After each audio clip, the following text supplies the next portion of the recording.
to another episode of The Amanda Hill Show.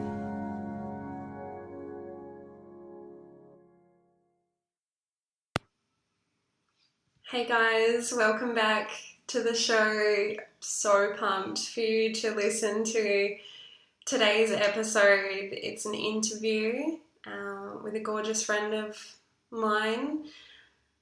Before we get into that, let's start with our listener shout out.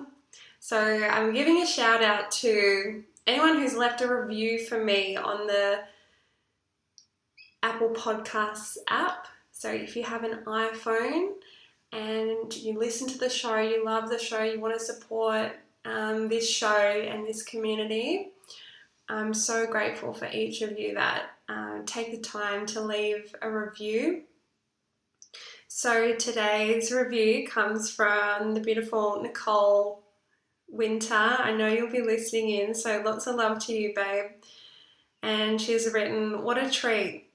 Nothing better than sitting down with a cuppa and the scrumptious treat that is the Amanda Hill Show. Mandy delivers such profound and pertinent messages with clarity, bounce, and kindness. Each heartfelt episode brings an opportunity for the listener to grow introspectively with the gentle guidance from Mandy and co." Thanks, gorgeous one. So today's ep, I'll introduce her, the beautiful Kelsey Jones. Kels is a mental health clinician. So Kelsey works predominantly with young men. I really wanted to have this conversation with Kels because, yeah, she's a woman I admire and am inspired by for the depth at which she does the work and embodies what she believes in. So we could have gone for hours and hours, but I've kept it to about an hour. But it's a really juicy chat. And, we're talking about mental health, well-being, supporting ourselves, reducing the stigma around seeking support, supporting our men. We're talking self-love, self-worth,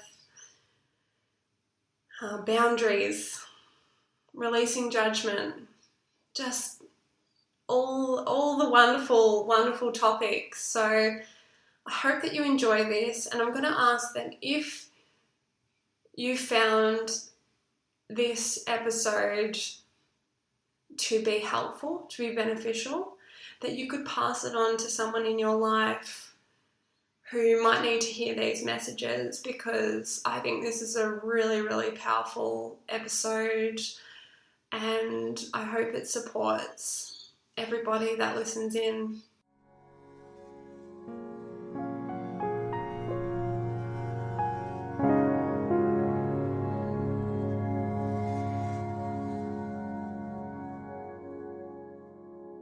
So I would like to offer a very big and a very warm welcome to my dear friend, Kelsey. Welcome to the Amanda Hill Show. Thanks, Mandy. I feel so honoured to be here.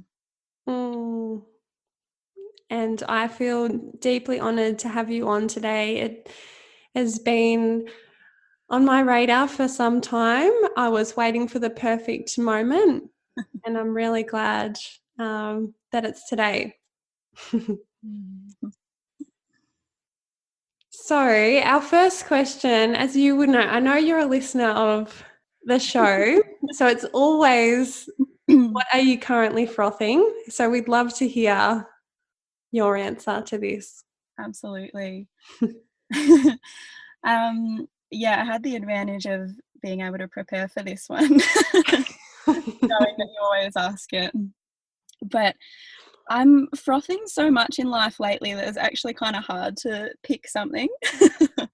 I love it. Yeah, which is a beautiful thing. But I think what I'm really currently frothing at the moment is just the amazing people that I've got around me in my life.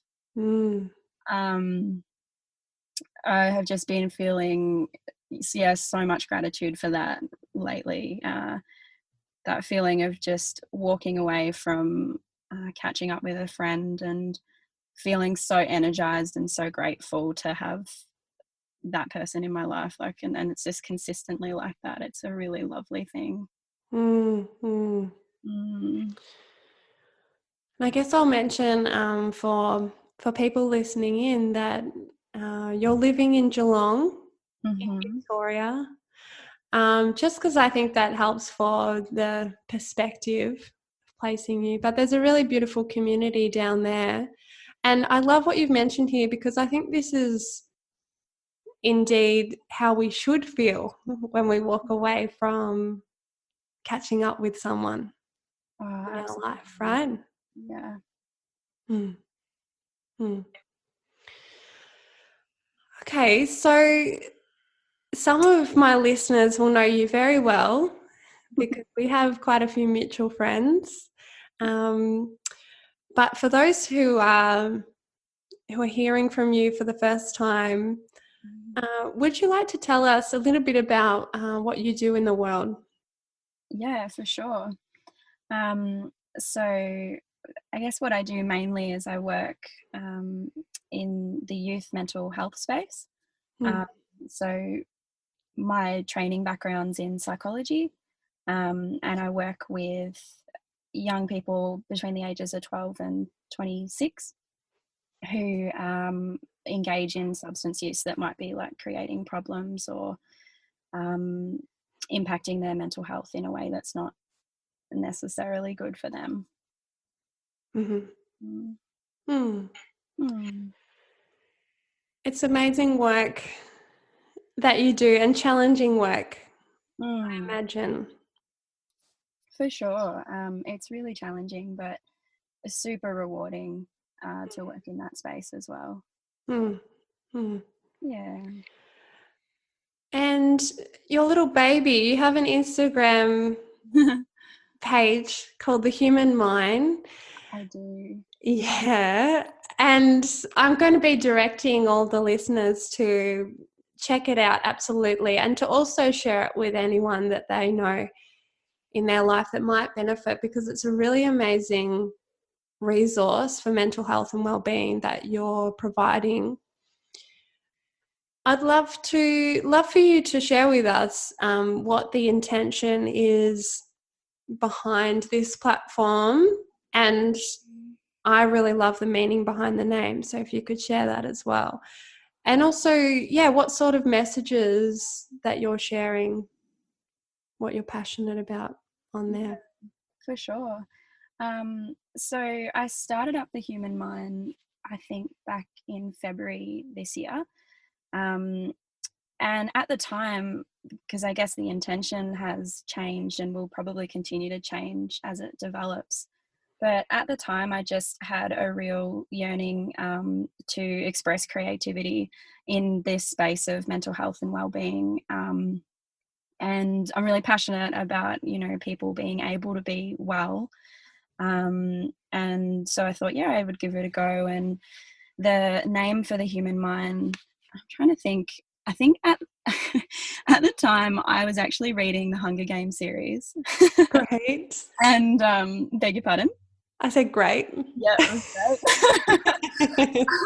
And there's lots of mining, like in that, at like one of the districts, there's a coal mine, and I think that was what made me think of the Human Mind. I see that being as like a metaphor, as in that we have a mind within us individually that's really deeply resourced, and that if we have the ability and the knowledge to tap into that, we can experience health and well-being, a lot easier, a lot more easily. Sorry.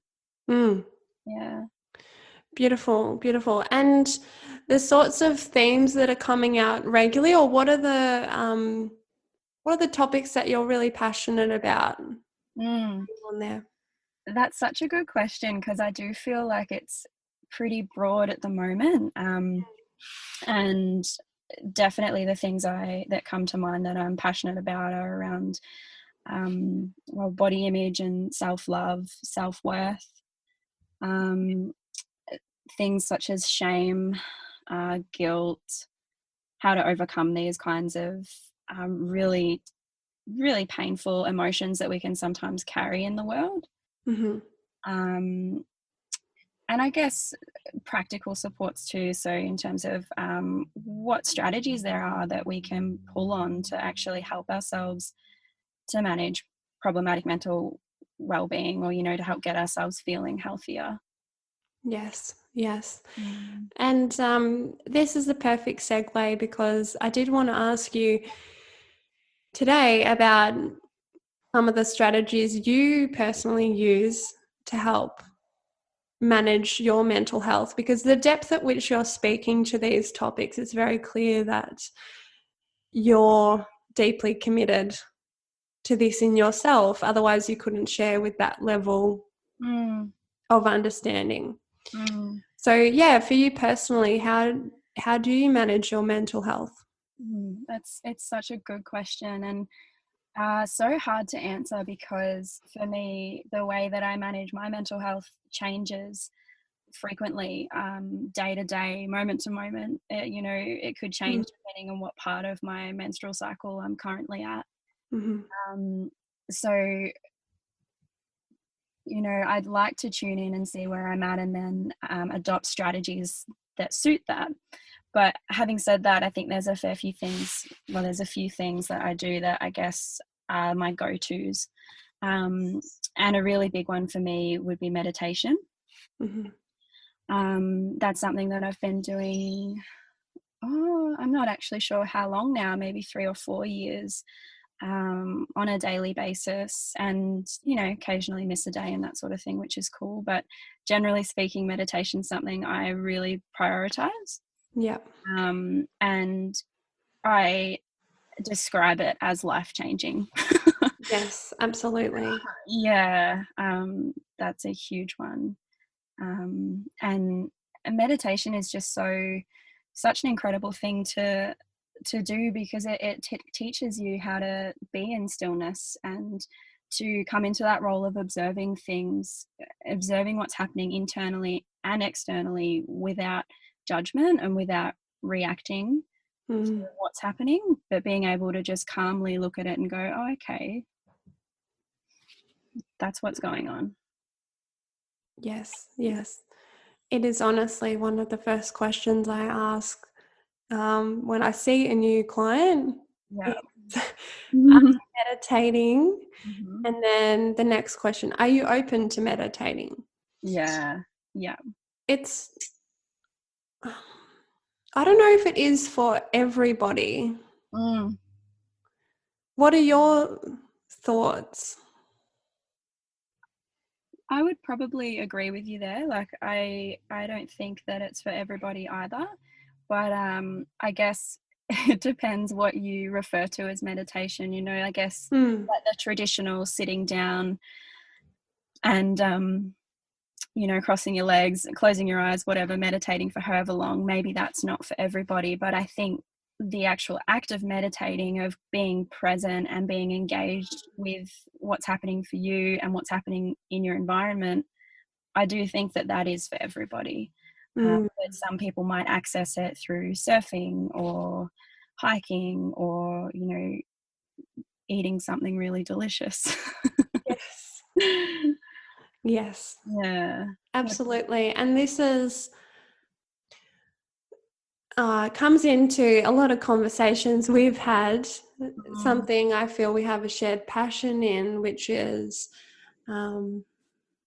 reducing the judgment Totally.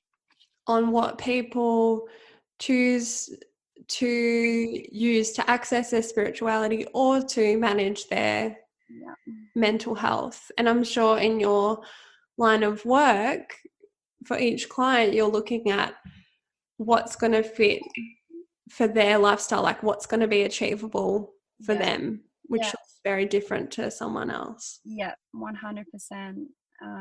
Yeah, always come back to that line, you know, different strokes for different folks. Yes. Like, yeah, find what works for you and use that. Mm. for sure. Mm. Yeah. Great. Could I ask here, you mentioned it changes day to day, Mm. what strategies you use. Mm. Could you give us an example of today?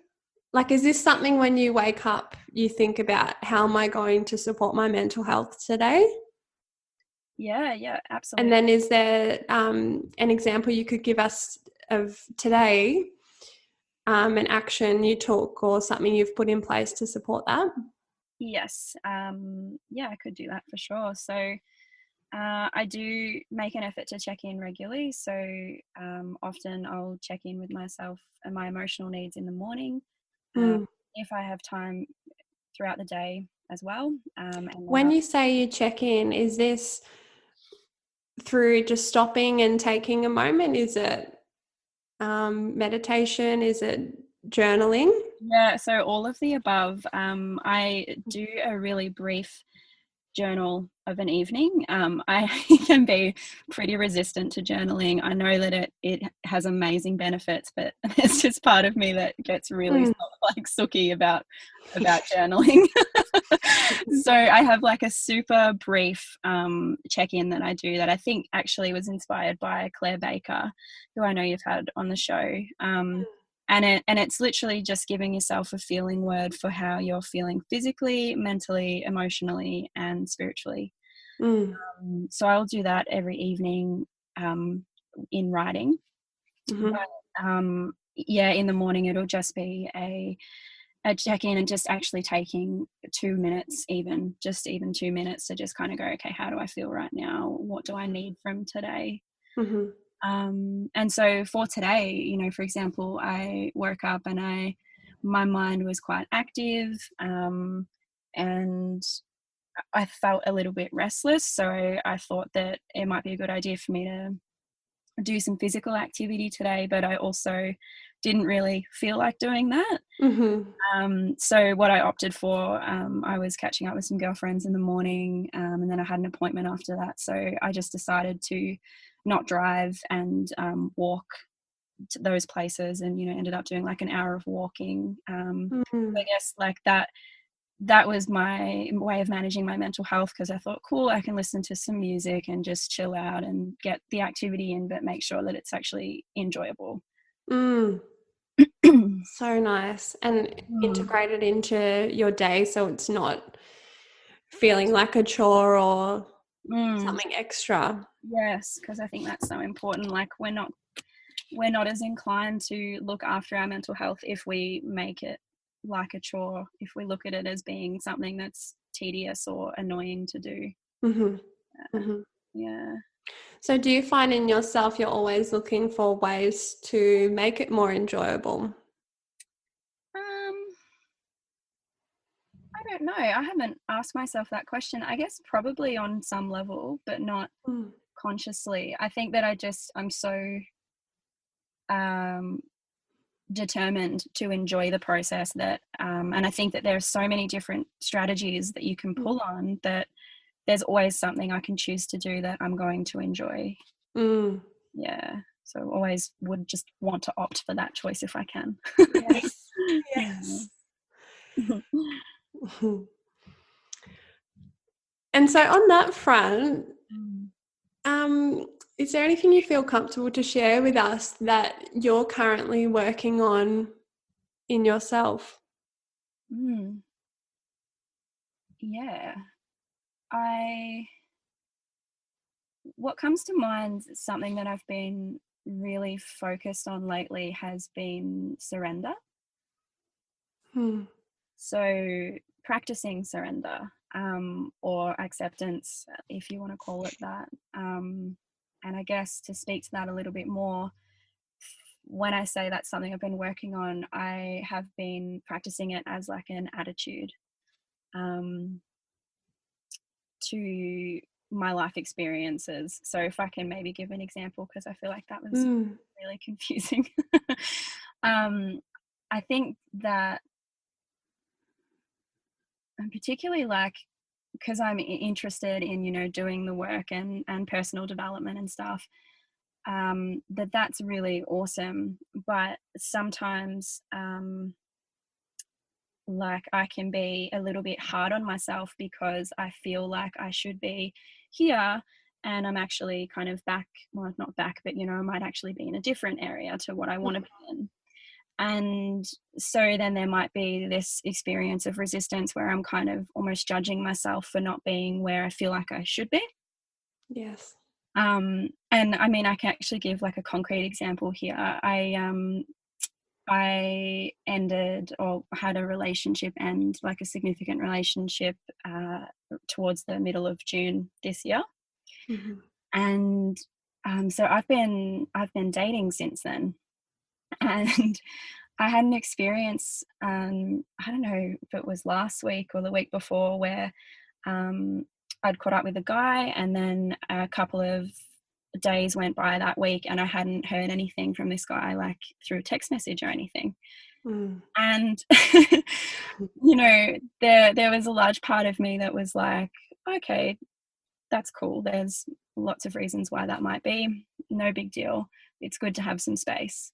And then there was another part of me that was like, why hasn't he messaged me? Yes. And then I started judging myself for feeling that way. I was like, I thought that I had more self-respect, that I wouldn't care that someone hasn't messaged me, like all this sort of chatter that started up. And so this is where the surrender comes in, kind of just catching myself on that and going, oh, hang on, it's actually completely okay to just feel whatever I'm feeling. Just accept the process and accept that I feel that way. And it was like this relief, like sweet relief just washed over me, like, oh, letting go of that kind of perfectionism, and that can sometimes come hand in hand, I think, with doing the work, is that we put such high standards on ourselves at times. I think surrender really helps with letting go of that. Beautiful. Thank you for sharing this example. I'm sure nearly everybody listening can relate. Yeah. And both genders, all genders, types of relationships, dating experiences.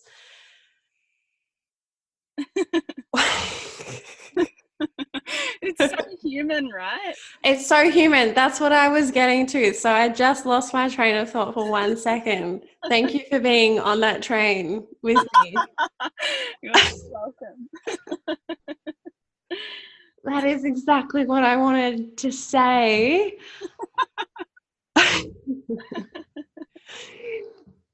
And this is integration, because over spiritualization can catch us out, and we can call it spiritual bypassing, where in our mind we go, oh, but I have the self-worth, I've done the work, so I shouldn't be feeling this. And it creates separation, and it creates a lot of pain, because that's a human part of ourselves. We're here in this lifetime to experience being human.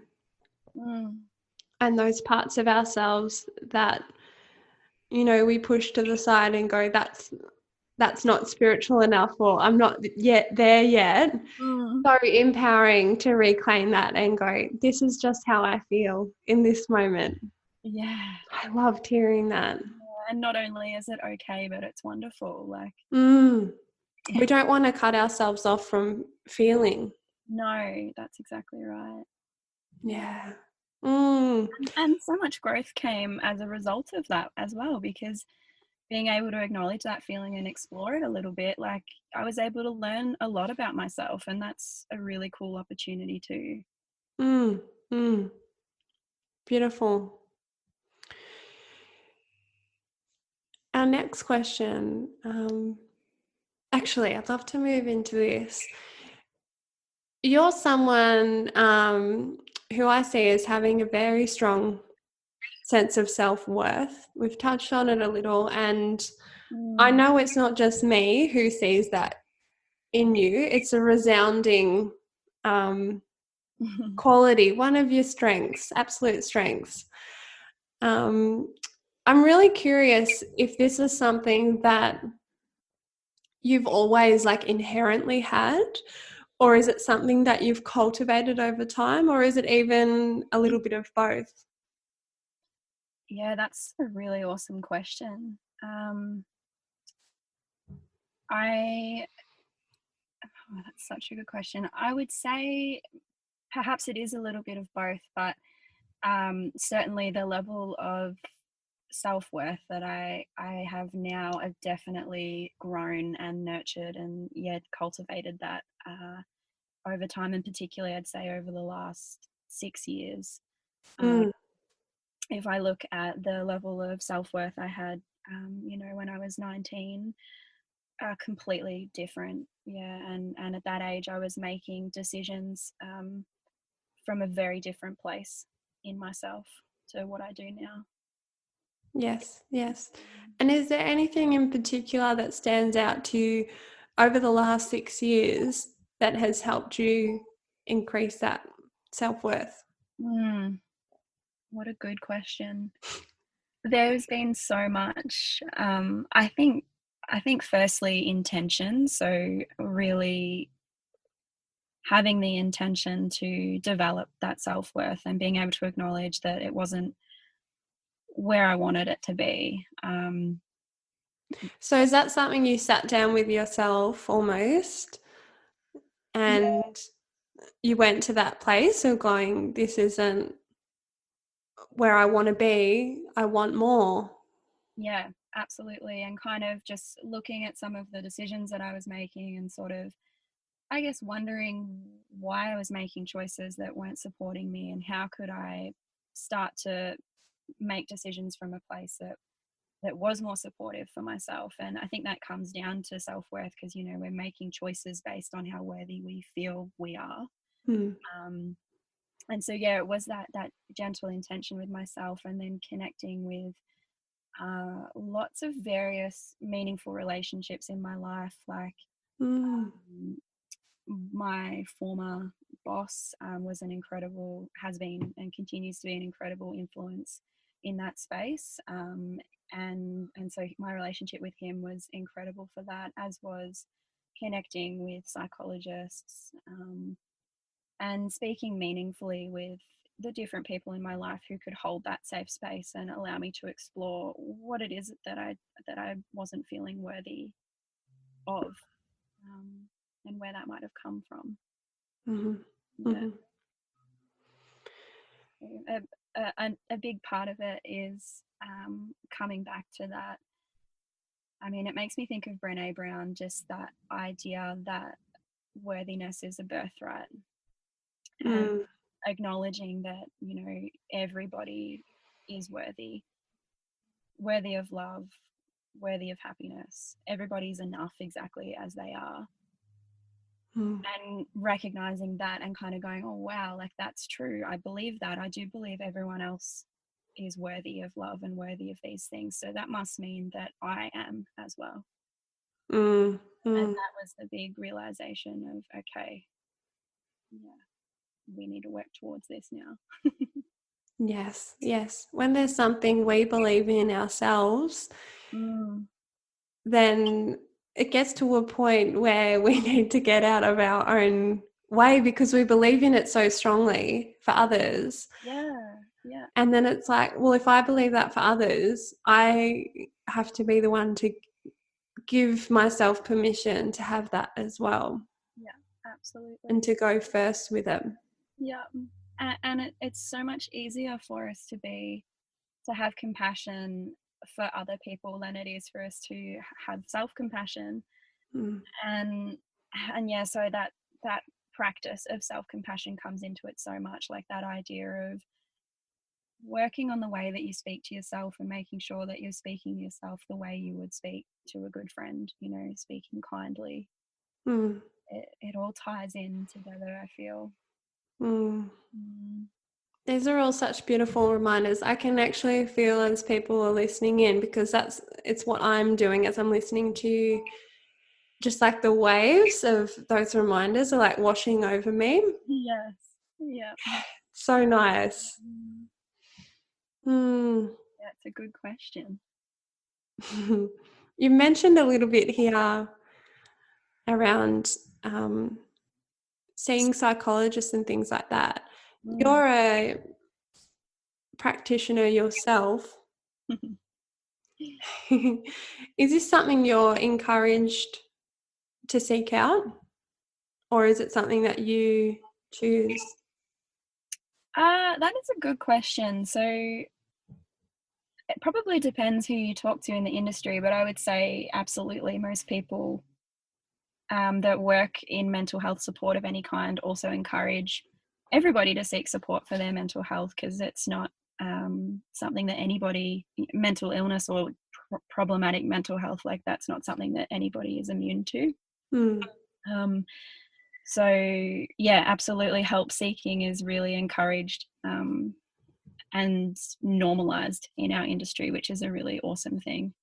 Yes. Yeah. Oh my gosh. The other question I want to speak more to this, but I wanted to ask about when we get a base level of mental health. There's almost that I feel there's a stigma around we only need or should only be worthy of support when something's bad or really, really bad. Oh yeah. I'd love for us to speak to this, because I think support is so important no matter what place you are on that spectrum. I'd love to know if you have you sought support when you've been well? Oh, absolutely. Yes. Yes, hands down. And I'm a strong advocate for it, for lots of different reasons. And I totally hear what you're saying there, because there is a real hesitancy in a lot of people to seek help, like, oh, there's people that need it more than I do, or this isn't really a big deal. They're totally those feelings of, I don't know, it kind of comes back to self-worth a little bit, but not feeling worthy of the help. Or feeling guilty maybe if someone else is worse off, and who am I to, like, my problems aren't big enough, or whatever it is. Yeah, exactly. Whatever the inner critic wants to say about it. Yeah. Or our conditioning as well. It's a bit of both. Yeah, I completely agree. And there's a line that really stuck with me when I was working with Lifeline years ago now. And it was, one person's crisis is not the same as another person's crisis. And I think that really speaks to what we're discussing here, because we all respond differently to different things, and one person might find something that seems really small to another person really challenging, and vice versa. There really is no right or wrong in this space. To be asking for support when we feel like support would be helpful for us. Yes. Yeah. And in terms of being well and seeking support, the reason I think this is so incredible is because when we're well, we're so much better able to integrate what we're learning. And so we see amazing results, because everything is kind of coming to us. We're dealing and coping with a lot less in terms of distress and things like that we don't have as many demands on us. So we have more space and time and freedom to actually invest into the support that we're receiving, and then that means we can have these really incredible benefits that come from that. Yes, that's such a good point. I had not thought of it that way.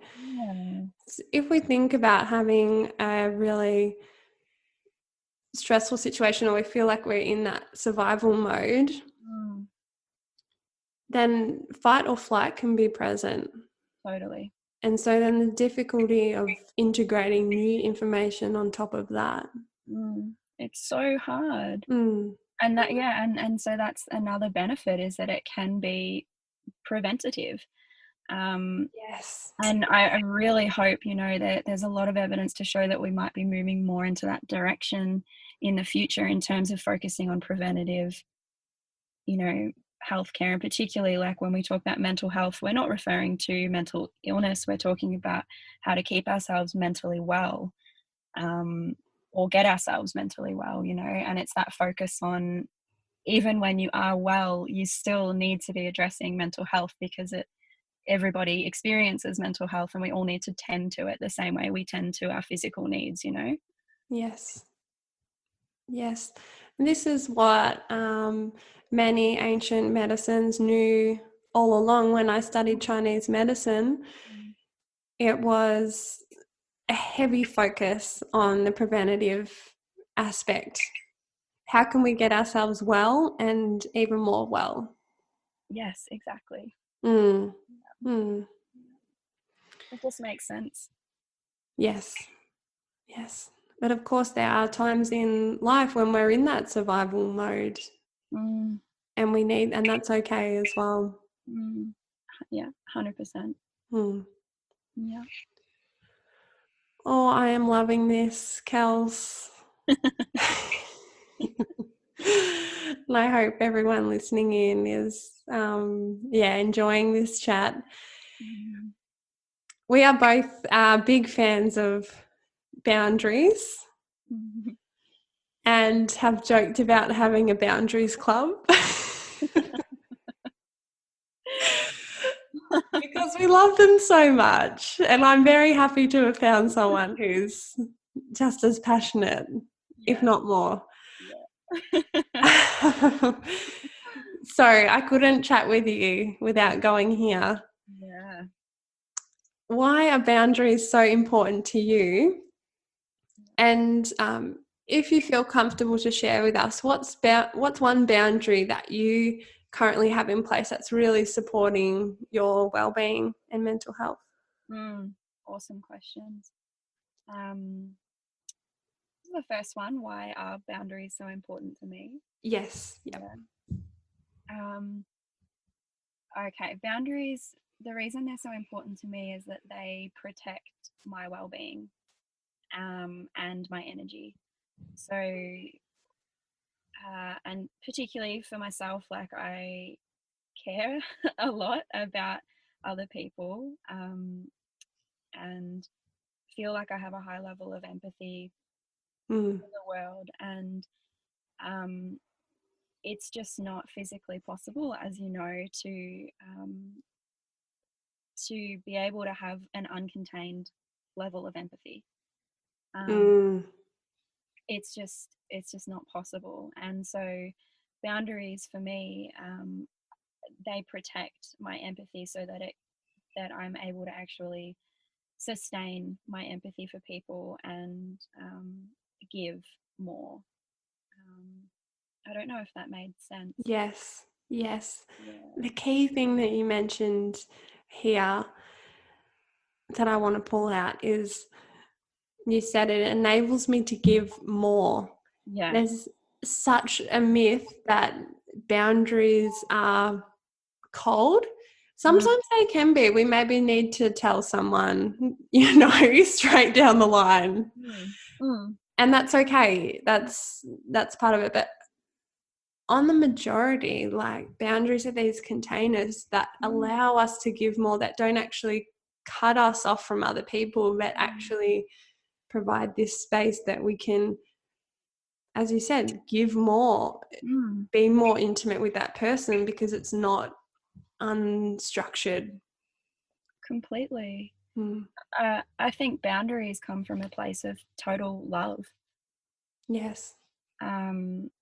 Love for yourself and love for the person you're setting the boundary with, or the thing or the experience you're setting the boundary with.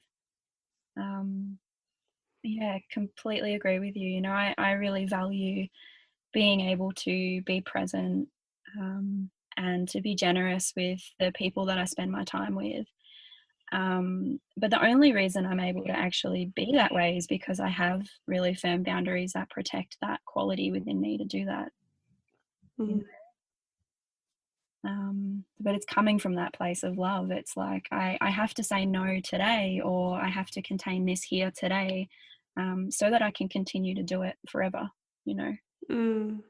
Like, it's that sustainability to relationships, isn't it? Long term. yes, yeah. And with ourselves. Yeah, and with ourselves for sure. Mm. But the total myth, you know, like I hear you, they can be cold, but I don't think that they have to be. I think that they can always come from a place of love. Yes. What I was meaning from the cold aspect was that I think, how do I explain this? It's like, for those of us who are empathic and sensitive, we can sometimes almost over-identify with that and go, well, I can't tell someone to fuck off when needed. So I guess that's what I was meaning by that. It was like, it's actually okay when that's necessary to go, that can be part of your personality as well. And I think when I'm saying you, I'm really referring to parts of my own journey here with almost reclaiming it's like that wild woman energy. When we look at the cycle, like that premenstrual energy can be so potent and so powerful. So I guess that's what I was speaking to there. But on the whole, with, you know, those we love and the people we want to keep in our lives, is often boundaries can be communicated and can be created with complete love and passion, and they don't have to be cold in any way. No. Yeah, absolutely. And was there a boundary you felt comfortable to share with us that you've got in place at the moment? Yeah. Well, what comes to mind is a boundary that I think that's been in place for a long time, that I'm kind of constantly working on because I find it really hard, and that's saying no. So, and usually it's saying no to people in my life that I'm close to. So saying no to friends or loved ones when I can see that saying yes would make them really happy. But for myself in that moment, I need to say no. And yeah, so this is something, and particularly when I started working full-time in the mental health space, I had this really huge shift in energy because suddenly I was spending so much time with people one-on-one throughout the week and throughout the day that I just didn't have as much energy for socializing outside of work the way that I used to. And so since then I've been working on just kind of being, again, saying no from that place of love. And I would really love to come, but you know, I really need to stay home and rest tonight for XYZ reason, or just saying a gentle no to friends when they're putting out these really awesome offers that I just kind of go, oh my God, yeah, I'd love to do that if it was a different time. Like if the timing aligned. But yeah, just, you know, when there's part of you that does want to say yes, but it's really like, you know, it's a no. That is hard, and that boundary is something that I've been working on for ages, and it's slowly getting easier and easier, but it still just has moments where it trips me up a bit. Oh yeah, I hear that. Yeah, but especially when you've really cultivated a group of people around you that you adore. Yes. So yeah, the saying no gets tricky. They're easier because you know they're going to understand. Yes. From that aspect. Yes. Yeah, I was tricky in the sense that, I'd really like to do this. It's not a sense of, saying no would be the best because I don't have to go. Yeah. I don't have to go and hang out with that person I don't want to hang out with. Yeah. When you cultivate that, top-notch group. Yeah. Like, fuck. Yeah. I'm going to miss out. Yeah. But then, as you said, like the absolutely amazing thing is having those people in your life that are like, I respect your boundaries, like no drama, all good. Yes. It's the best. You know, yes. that people just, that get it.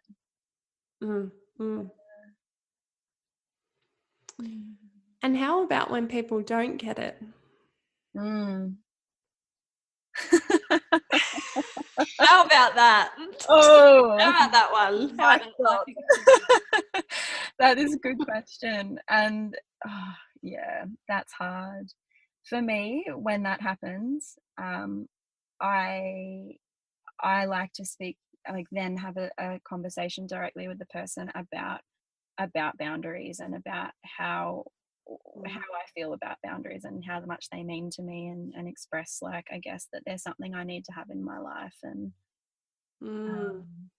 on those few instances where it hasn't gone well, or perhaps maybe I've set a boundary and someone's been upset as a consequence of that, the follow-up has been to just like meet with them in a space that's, you know, like having a chat about it and just kind of saying, I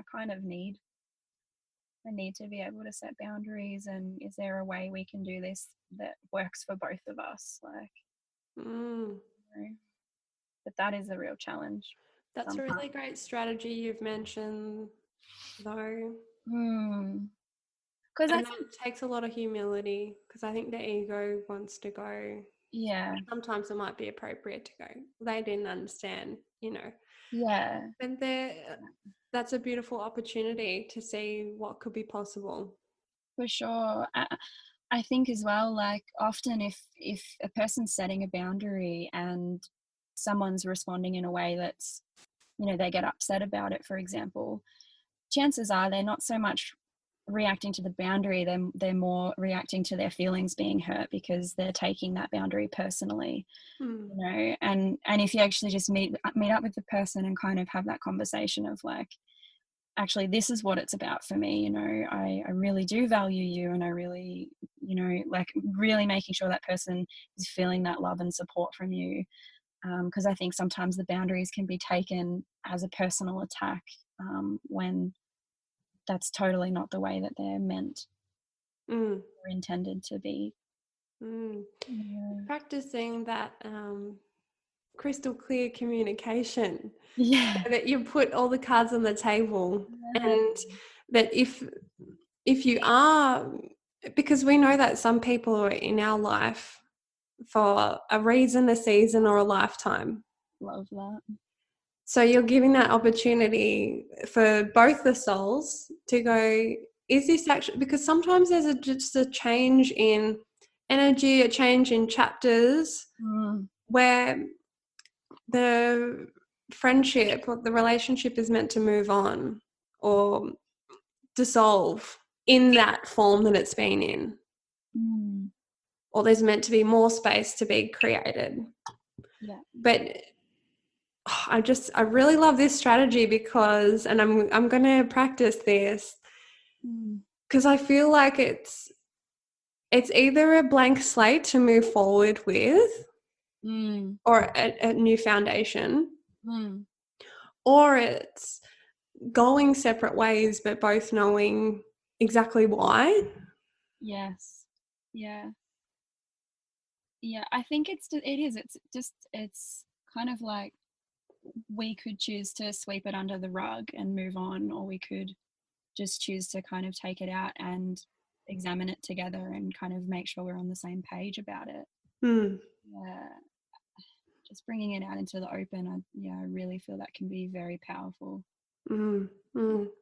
Thank you for sharing that with us.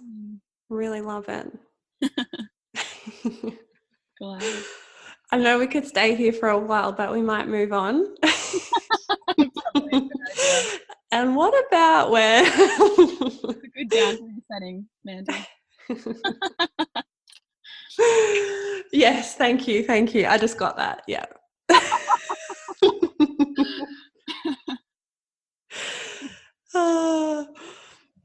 Okay, so I wanted to ask, because in your line of work, you work with a lot of men and young men in particular.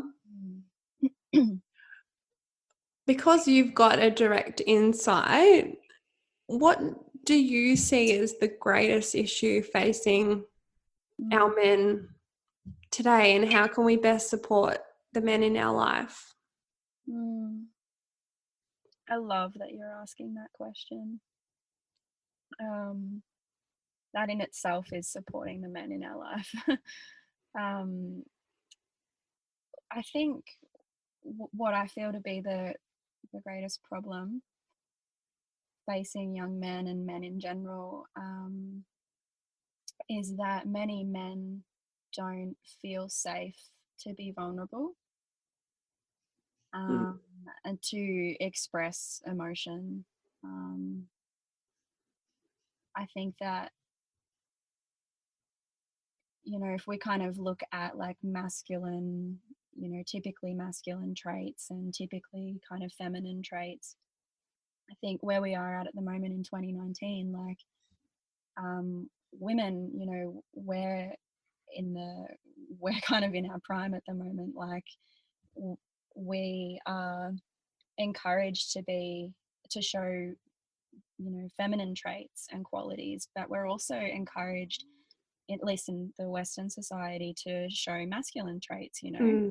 And on the other hand, you've got men who are being shamed and judged and criticized frequently for their masculine traits, and then also not being supported to express their feminine side.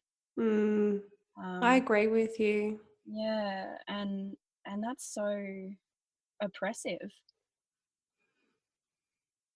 for men. So I think it's a big part of it, and you know, we throw around the phrase like toxic masculinity, and that's essentially, I guess, what I'm talking to there is just, yeah, you know, men don't cry, man up, All don't that sort of slang, or that sort of stuff. Yeah. Young boys being taught not to cry, but you know, girls being allowed to cry. That, you know, that sort of thing. That gender divide that happens at such a young age.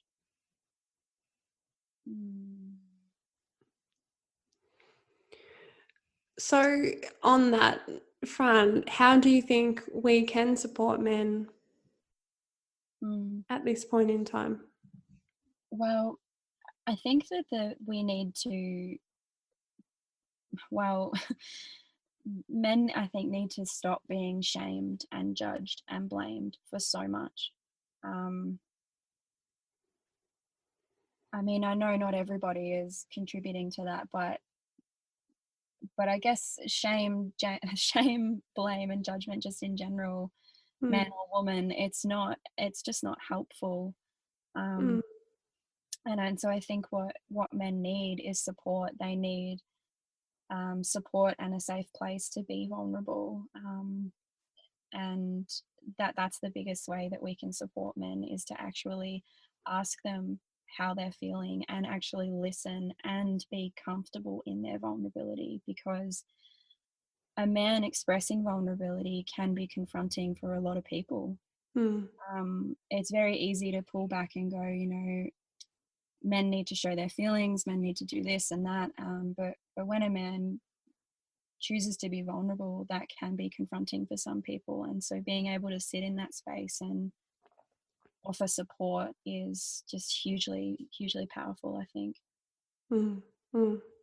And speaking, obviously, as a female, so, you know, Yes, with respect to that, I can't speak on the behalf of men, but I can only speak to what, I guess I feel like I've noticed. Thank you for sharing. And I'd love to hear as well, if any men are listening in and have got something from this conversation, please feel free to get in touch with Kels or I. We'd love to hear what your experience is. Absolutely. And from your perspective, how how can women be more supportive of you at this point in time? Yes. Because we're only going off what we can. Yes. I'm really glad that you mentioned that we're to people that identify as female speaking about this, but I wanted to facilitate this conversation today, and I think it's still important from that aspect for men listening in to hear women saying, we care about you. Yeah. Yeah. Absolutely. And so important too, like gender is such a complex issue, and like so it's hard to speak to, but I think sometimes we have that risk of dividing man and woman, and like, totally there's undeniable differences between the sexes, but I think the most important thing that we can remember in society is that we're all on the same team.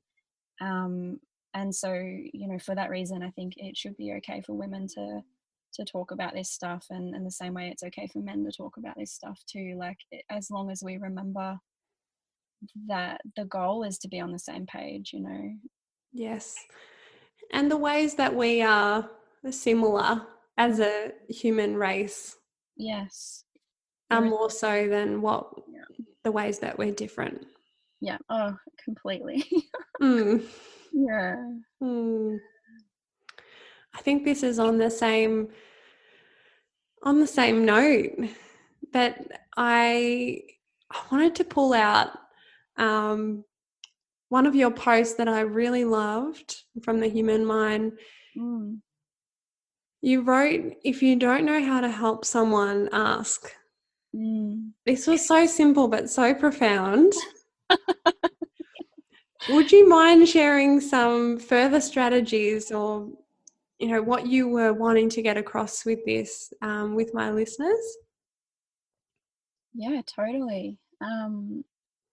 It is so simple, isn't it? But it's sometimes the simple stuff that just passes us by. Yes. I think that, like, obviously we're all so different, and we all experience things so differently, and want different things out of life. And sometimes, like, we can have this idea that someone we know is struggling, going through a hard time, and I think that it can often be really paralyzing, where we feel like, yeah, we really want to help this person, but we don't know whether what we offer to do to help them might make something worse, or whether that's actually what they want, or maybe they're not really struggling at all and we're reading it wrong. And we can stop and kind of, remain paralyzed thinking about all of the different things that could be happening for this person, and we forget that we have the ability to just directly ask them, hey, what's been going on with you lately? How are you feeling? Or if we know already that they are struggling, just simply asking them what would best support you right now. What do you think that you need? Yes. To take the guesswork out of it. It's the same sort of principle as what we were talking about just before, I feel, with the boundaries. Like, we often forget that we can just pull something out and pop it in the table between us and kind of go, hey, look at this, let's talk about it. Yeah. Often we keep that thing on the table hidden away and try and just guess what everyone's thinking and read minds, and it's like we could save ourselves so much energy Yes. by just putting it out on the table and going like, okay, what is this? Let's find out. That's curiosity and humility. Yeah, and courage too. Yes. It does take courage to ask somebody what they need. But, I always just think, what's the worst case scenario of asking somebody whether they need support? And I think that the possible benefits, far outweigh any of the worst case scenarios that could come from that, most of the time anyway. Absolutely. Mm. We may have already touched on it, but what is the one thing you would love for people everywhere to know about mental health? Oh my gosh, this is such a hard question. It's like, oh, Only one. No. only one. Yeah, you're probably gonna have to stop me if I get on. No, okay. I'm um, ready. uh, just, I think you touched on it earlier in this podcast that just that wherever you're at is okay. Oh, the acceptance. Acceptance, you know, like there is no shame if you struggle with your mental health. There is no shame if you have a mental illness. There's no shame if you're really well. Mm. We are all at different stages. Um, and I think, yeah, often we can have this sense of shame for where we're at, when I would just love for people to not experience that shame and to just know that wherever you are in this moment, any spectrum of emotion that you're currently feeling, it's completely okay. And that if you feel like you're in one place and you want to get to another, that is completely possible. Mm. You know? Wow. Mm. Well, you've exceeded with that answer. Thank you. You're welcome. We're going to start to wrap this up, my friend. I feel Mm. like I should have just mic dropped and then cut it there.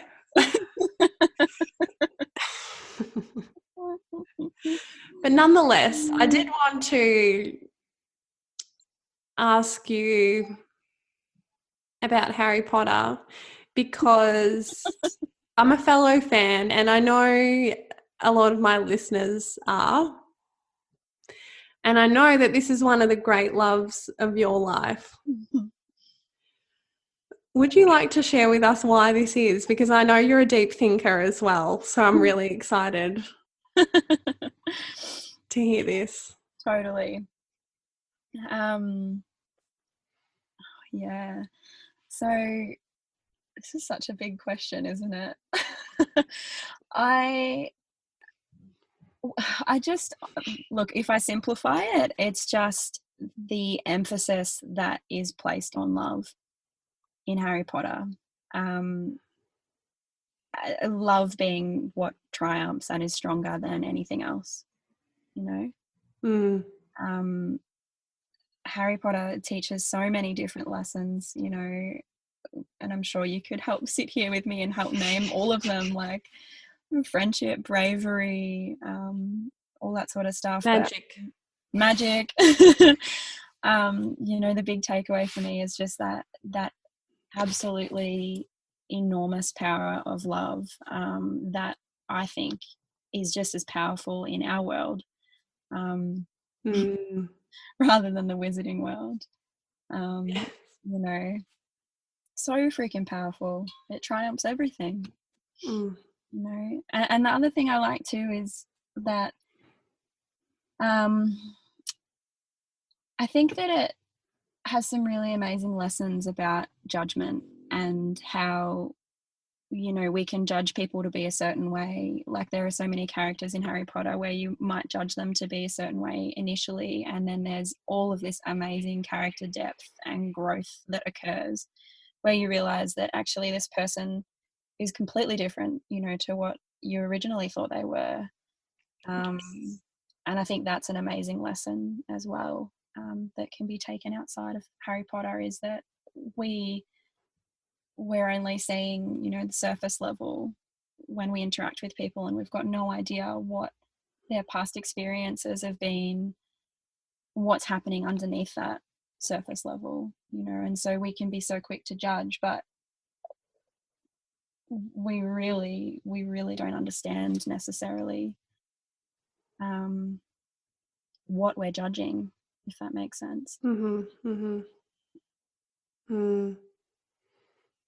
Yeah, we see a very small amount, the whole spectrum of someone's life, don't we? Yeah. Mm. And I think that notion of practicing understanding and learning about somebody as opposed to judging them, I just think that's one of the best things a person can do, Mm. Mm. Mm. Beautiful. Well, I love those two parallels you've shared with us. At a later date, we can go further. Yeah, bookmarked.